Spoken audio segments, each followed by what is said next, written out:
Your kindness makes us whole, and you showed our weakness, and your strength becomes our own, and you're making me like you, clothing me in white, bringing beauty from your shades. Merci pour ton accueil, ça fait trop du bien, je me sens trop aimée. Et je me réjouis trop de pouvoir te partager en fait mes trouvailles de ces dernières semaines, parce que j'ai plongé dans la Bible et j'ai ressorti des trucs de fou, et je me réjouis trop de pouvoir les partager avec toi et puis qu'on puisse même en discuter après à la fin de la célébration. Donc j'ai le privilège de commencer le hashtag Jesus, qui est cette campagne de Pâques du mouvement ICF. Et en fait, c'est durant la période du carême où tous les chrétiens du monde entier se préparent à Pâques qu'on fait cette campagne. Et nous, on l'appelle le hashtag Jesus. Tu peux l'appeler le carême si tu veux. Mais c'est du début du mois de mars jusqu'au vendredi saint qu'on vit ce moment. Et en tant qu'ICF, ce qu'on veut, c'est grandir plus proche de Jésus, c'est découvrir encore plus de Dieu, c'est réaliser encore plus combien, en fait, le sacrifice de Jésus, il a été radical, et puis que ça nous met en mouvement, et qu'on a envie d'entrer dans un nouveau momentum. Et durant cette campagne, on va aborder ces sujets, et il y aura de manière créative, il y aura challengeante et pratique pour donner nos vies à Jésus de manière radicale et sans compromis. Voilà. Alors, toi, Pâques, c'est quoi? T'es en mode quoi? Yes, 4 jours de congé, enfin, vite mes billets d'avion. Ou je me réjouis trop de vivre la célébration de Pâques avec les gens de mon église. Ou alors, Pâques, mince, j'ai complètement zappé. Mardi, je serai à la Migros pour acheter mon chocolat à 50%. Ouais, il faut quand même. Hein. Et ou alors, c'est samedi, chasse aux œufs. Dimanche, gigot d'agneau en famille. Lundi, nettoyage de printemps. Wouhou, trop bien. Non. Comment le sacrifice de Jésus bouleverse ta vie tout entière? Parce que Pâques, c'est pas moins que le sacrifice de Jésus à la croix et sa résurrection. Et je ne sais pas si cette notion est familière pour toi, peut-être que ça fait remonter un vieux cours de caté, ou alors le film La Passion du Christ de Mel Gibson, qui est sorti en 2004, il a déjà bien vieilli. Mais je reviens quand même sur ma question. Comment le sacrifice de Jésus bouleverse ta vie tout entière? Et pour répondre à cette question, il faut se poser la question, en quoi ça doit faire une différence et est-ce que j'en ai besoin? Je te propose de répondre à ces questions en plongeant dans une histoire, dans la rencontre d'un homme avec Jésus. Yes. Matthieu 8, 1 à 4. Quand Jésus descendit de la montagne, une foule nombreuse le suivit. Et voici qu'un lépreux s'approcha et se prosterna devant lui en disant « Seigneur, si tu le veux, tu peux me rendre pur. » Jésus tendit la main et le toucha en disant « Je le veux, sois pur. » Aussitôt, il fut purifié de sa lèpre. « Attention, lui dit Jésus, ne le dis à personne, mais va te faire examiner par le prêtre et apporte l'offrande prescrite par Moïse. Cela leur servira de témoignage. » Donc, te remettre le contexte, Jésus, il vient de faire le message du siècle, le message de sa vie, le sermon sur la montagne. Il descend la montagne, première chose qui se passe, il rencontre un lépreux qui lui dit « Si tu le veux, tu peux me rendre pur. » Et tu vois, je ne sais pas si la lèpre, ce n'est pas une maladie de l'Occident, c'est quelque chose de rare chez nous. C'est une maladie qui touche encore l'Afrique et l'Asie. Mais c'est une maladie qui était à l'époque extrêmement contagieuse. Et aujourd'hui, on sait qu'elle est causée par une bactérie.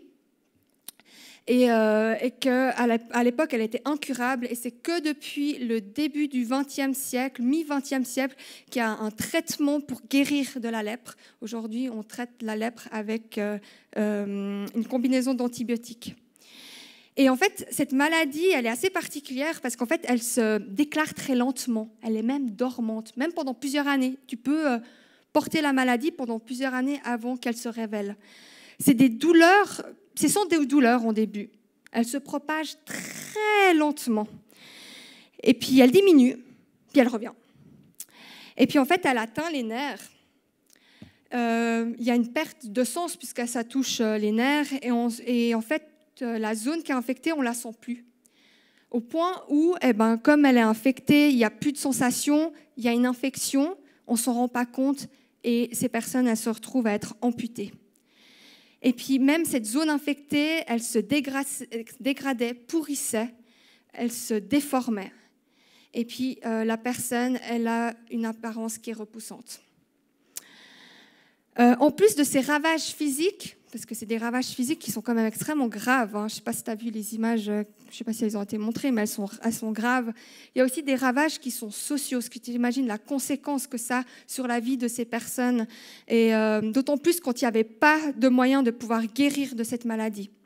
Et ça, on va lire dans Lévitique 13, 45 à 46, qui expliquaient en fait quoi faire avec ces personnes qui sont malades de la lèpre pour pas que la lèpre atteigne toute une communauté. La personne atteinte d'une telle maladie de la peau portera des vêtements déchirés et aura la tête décoiffée. Elle se couvrira la partie inférieure du visage et criera « impure, impure ». Tant qu'elle a ce mal, elle est impure. Elle habitera à l'écart, à l'extérieur du camp. Donc moi, je suis venue pour te montrer, j'ai un petit mannequin. Alors, donc, pour pouvoir montrer aux gens que la personne, il ne fallait surtout pas s'en approcher, elle devait avoir des apparences physiques, donc des habits qui étaient déchirés.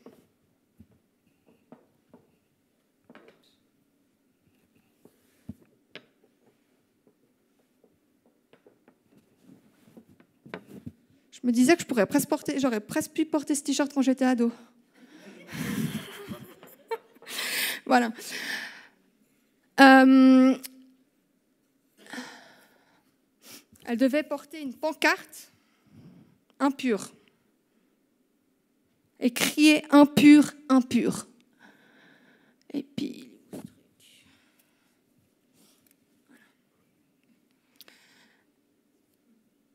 donc, et en plus de ça, elle devait se couvrir le visage parce que l'arme la plus dangereuse, c'était leur souffle.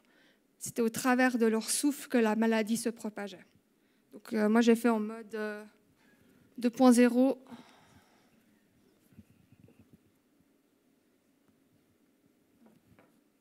Donc, t'imagines ces personnes qui tombent malades comme ça, du jour au lendemain, il y a la maladie qui se propage dans leur corps et elles se retrouvent à être isolées à jamais de leurs proches.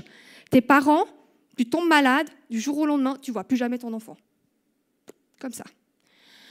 Et en plus de ça, il y a un stigmate extrêmement violent sur ton corps, mais aussi sur ton âme, parce que partout où tu vas, il ne faut surtout pas que tu t'approches des gens et tu cries « impur, impur ». Je ne sais pas, toute ta vie, tu penses qu'une chose, tu es impur, quoi. Et puis cette manière-là, ce n'était pas juste pour rendre la honte aux gens, ce n'était pas ça le but, c'était de protéger la communauté. Parce que sinon, la communauté se retrouvait à être malade. Et c'était extrêmement grave, puisqu'il n'y avait pas de moyen de guérison.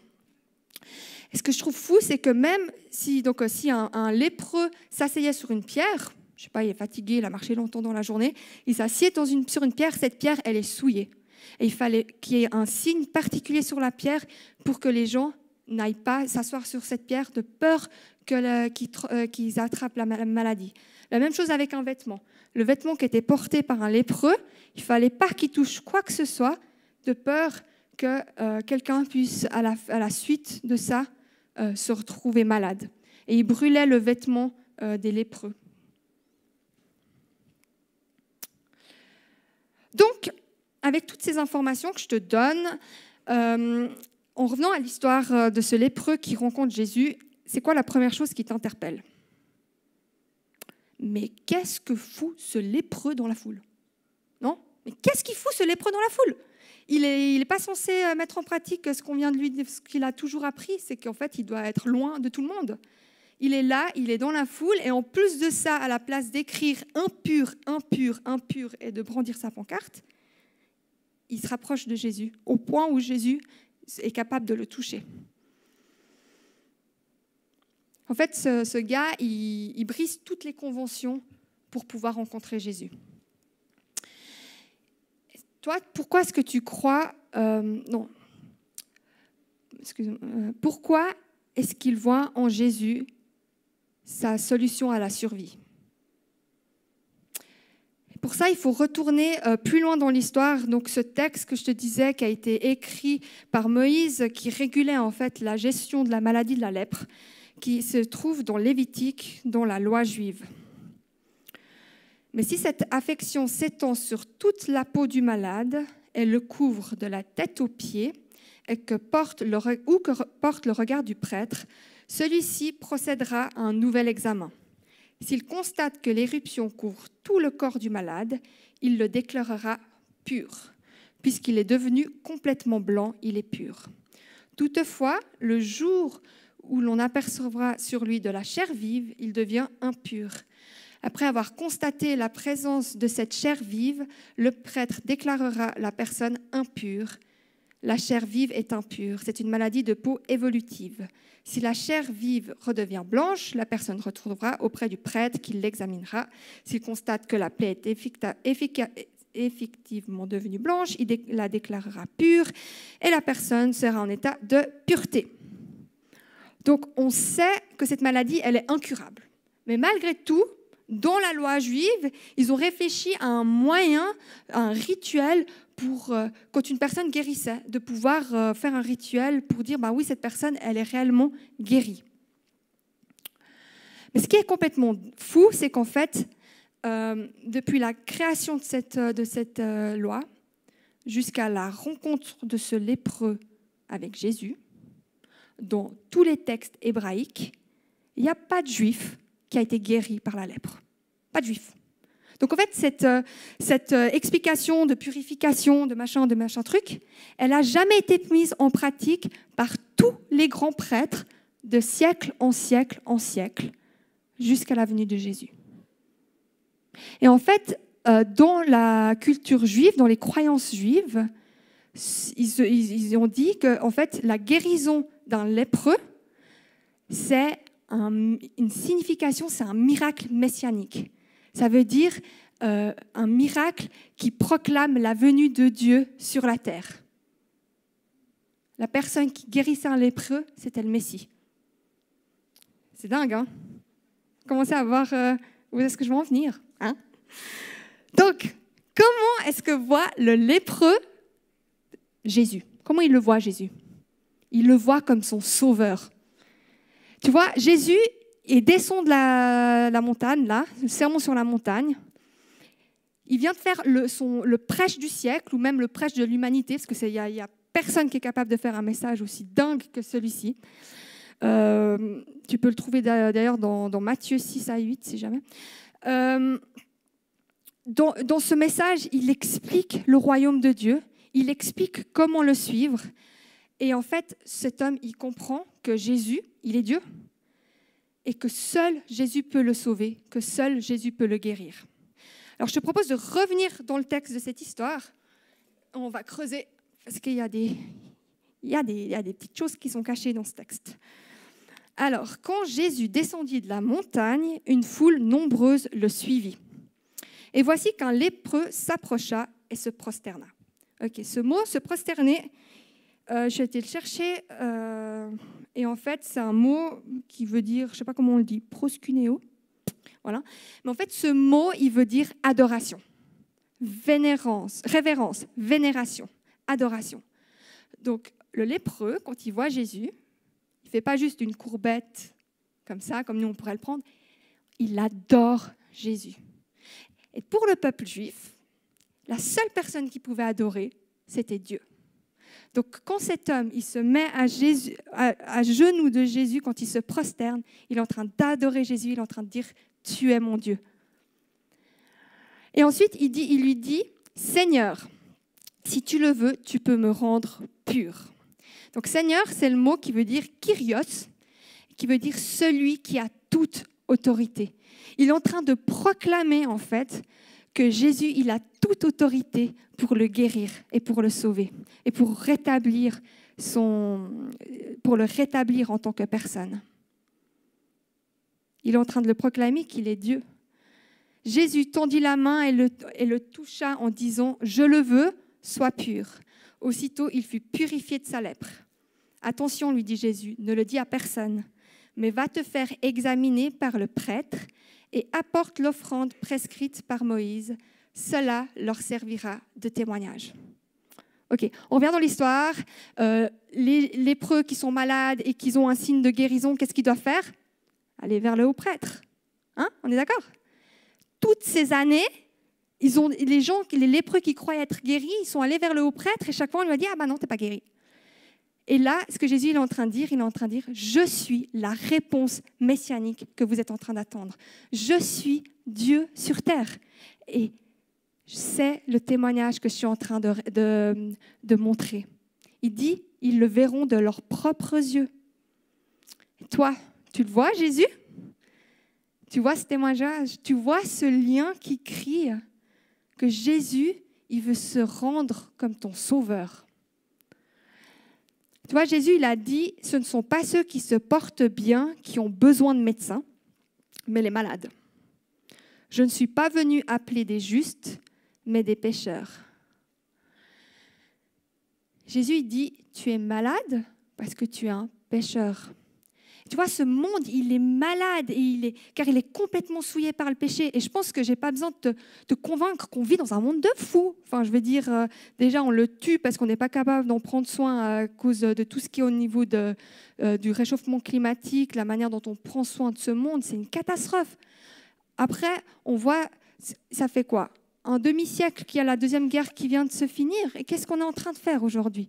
L'être humain, on est souillé et on est en difficulté par rapport à ça. Et ça, c'est le fait que le monde, il est malade. Et par définition, nous aussi, on est malade. Et tu vois, qu'on le fasse exprès ou pas, on est face à cette réalité, qu'on est atteint par le péché. Dans Romains 3, 23, tu lis « Tous ont péché et sont privés de la gloire de Dieu ». Donc la lèpre. En fait, c'est une image d'une réalité spirituelle. Ok? C'est une image visible d'une réalité spirituelle. On est tous des lépreux spirituels.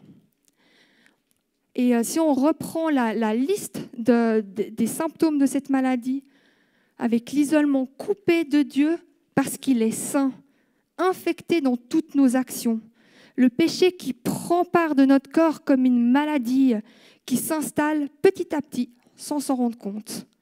Au début, on ne sent rien, et petit à petit, notre corps est touché, nos pensées, nos émotions, notre regard sur la vie devient tordu, comme ses membres, au point d'en perdre un, au point de perdre la vie. Et tu vois, les lépreux étaient considérés comme des morts vivants, parce qu'en fait, la sentence, c'était la mort pour ces personnes. Et en fait, on est tous morts spirituellement à cause de notre nature pécheresse. Mais Jésus, il a une solution pour cette maladie. Et il donne la solution. Et il dit, je suis la solution. Et tu vois, la réponse qu'il a donnée aux lépreux, il te la donne aujourd'hui. Il dit, je le veux, sois pur. Va te faire examiner vers le grand prêtre et apporte une offrande. En fait, Jésus, Dieu incarné sur terre, il choisit de mourir pour nos fautes afin de nous libérer du pouvoir de nos erreurs et nous offrir une vie libre du pouvoir du péché. Et en fait, il dit, mon sacrifice à la croix est suffisant et tout-puissant. Reçois cette offrande ultime. Donc, je te propose de revenir sur le texte de Lévitique parce qu'on a loupé un truc. Mais si cette affection s'étend sur toute la peau et le couvre de la tête aux pieds, où que porte le regard du prêtre, celui-ci procédera à un nouvel examen. S'il constate que l'éruption couvre tout le corps du malade, il le déclarera pur. Puisqu'il est devenu complètement blanc, il est pur. Toutefois, le jour où l'on apercevra sur lui de la chair vive, il devient impur. Ok, il y a deux choses qui est dit. Il dit, le jour où tout le corps entier est recouvert de la maladie, la personne est déclarée pure. Okay. Le jour où tout le corps entier est rempli de maladie, la personne est déclarée pure. Et il dit une autre chose, il dit, s'il y a un bout de peau qui redevient saine, la personne, elle est déclarée impure. Donc, moi, je ne suis pas très forte pour ce genre de truc, mais on va s'imaginer que ça, c'est une peau saine. Tac, voilà. Tac, tac. Et il dit, si la peau redevient saine, la personne, elle est déclarée impure. C'est pas un peu bizarre? C'est pas un peu, il y a pas c'est quoi le problème? Ils se sont gourés dans le texte ou bien? Tu comprends de quoi il parle, le texte? On sait que si le corps il est complètement recouvert de lèpre, c'est pas possible qu'il soit pur. C'est pas possible qu'il soit guéri. On sait que les personnes qui étaient recouvertes de lèpre, ils mouraient. C'était la sentence, c'était la mort. En fait, ce qu'il est en train de te dire, c'est que tu es nettoyé de tes péchés dès le moment où tu reconnais que tout en toi est impur. Que tout en toi est impur. Si tu reconnais que tout en toi est impur, tu es déclaré pur. C'est pas dingue, ça? En fait, tout en toi n'est pas suffisant pour te déclarer pur, pour te racheter. Même ta plus merveillosité n'est pas suffisant pour te racheter. Et tu ne peux pas te guérir toi-même, même si tu es un excellent médecin.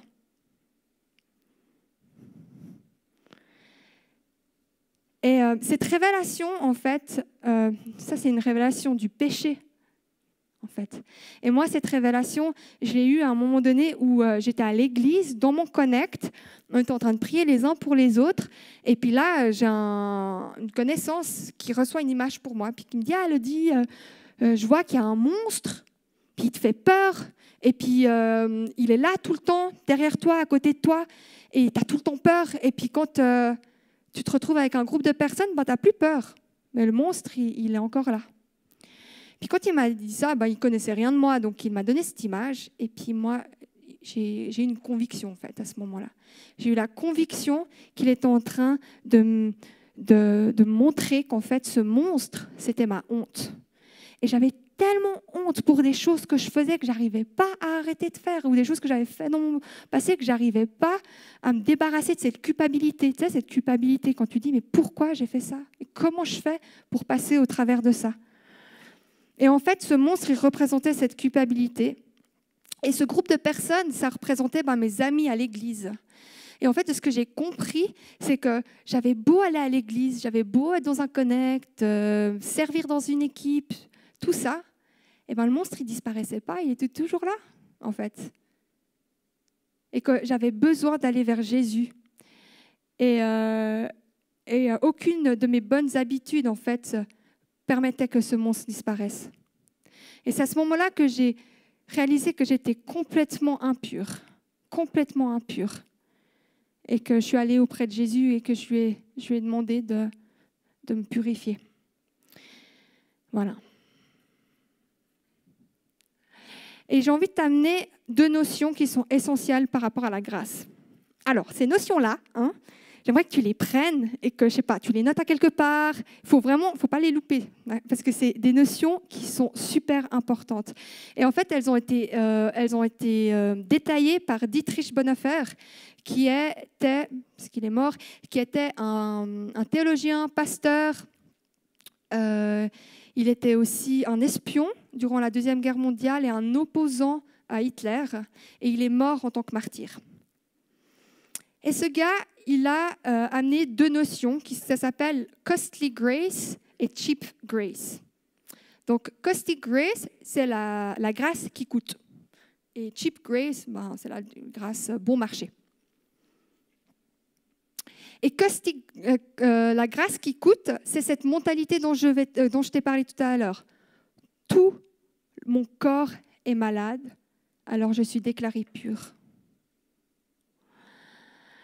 Et en fait, pour comprendre la grâce, on doit comprendre pourquoi et combien le prix que Jésus a payé, il était grand, combien il a souffert, Fils de Dieu qui a perdu tout son statut, l'humiliation qu'il a portée et le péché qu'il a porté de l'humanité.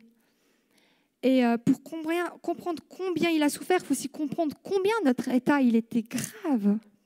Je te fais le lien avec la lèpre. Et aussi comprendre combien ce qu'il a offert à la croix est un cadeau inimaginable. Et tout ce que je suis en train de te dire, en fait, c'est prouvé par la Bible. Alors, on va retourner dans les textes. Et ces textes, ils n'ont pas été écrits après que Jésus soit passé sur terre. Ils ont été écrits avant qu'il vienne sur terre. C'est des prophéties de lui. Donc, ce qui s'est passé, ce qui a été prophétisé par des gens des centaines d'années avant, ça s'est réalisé sur terre, que tu peux lire plus tard dans la Bible. Allez, Ésaïe 53, 3. Méprisé et abandonné des hommes, homme de douleur et habitué à la souffrance, semblable à celui de qui on se détourne. Il était méprisé, nous ne l'avons pas estimé. En fait, ce sont de nos souffrances qu'il a portées, c'est de nos douleurs qu'il s'est chargé. Et nous le pensions atteint d'un fléau, frappé par Dieu et affligé. Or, il était transpercé à cause de nos transgressions, écrasé à cause de nos fautes. La correction qui nous vaut la paix est tombée sur lui. Et c'est par ses meurtrissures que nous sommes guéris. Psaume 22, 18. Je peux compter tous mes os. Eux, ils observent. Je leur suis offert en spectacle. Ils se partagent mes vêtements. Ils tirent au sort ma tunique. Romains 8, 32. Lui qui n'a pas épargné son propre fils, mais qui l'a livré pour nous tous, comment ne nous donnera-t-il pas aussi tout avec lui par grâce? Tu vois ce que je suis en train de te dire? Jésus, il a tout donné. Il a tout donné de lui. Il a tout donné. Mais en fait, il a tout donné pour que tu puisses tout recevoir. Et ce n'est pas que la solution à ton problème, mais c'est la réponse à toute ta vie. Tout en lui. Tu vois, tout de lui, c'est l'amour, la paix, la joie, sa présence qui est constante, son amitié, sa royauté. Et tu vois, sa réponse de sa part, elle est radicale. Elle est complètement dingue. Et ça ne demande pas moins de toi une réponse qui est radicale. Accepter tout de lui, c'est le suivre. C'est ça le discipleship. Maintenant, on retourne sur Cheap Grace, la grâce bon marché, micro-budget. C'est la justification du péché sans la justification du pécheur par Jésus. C'est la justification de soi. En anglais, il y a un mot qui ça veut dire self-righteousness. Et en fait, c'est ce verset que je t'ai lu tout à l'heure dans Lévitique qui dit que si une partie du corps est pure,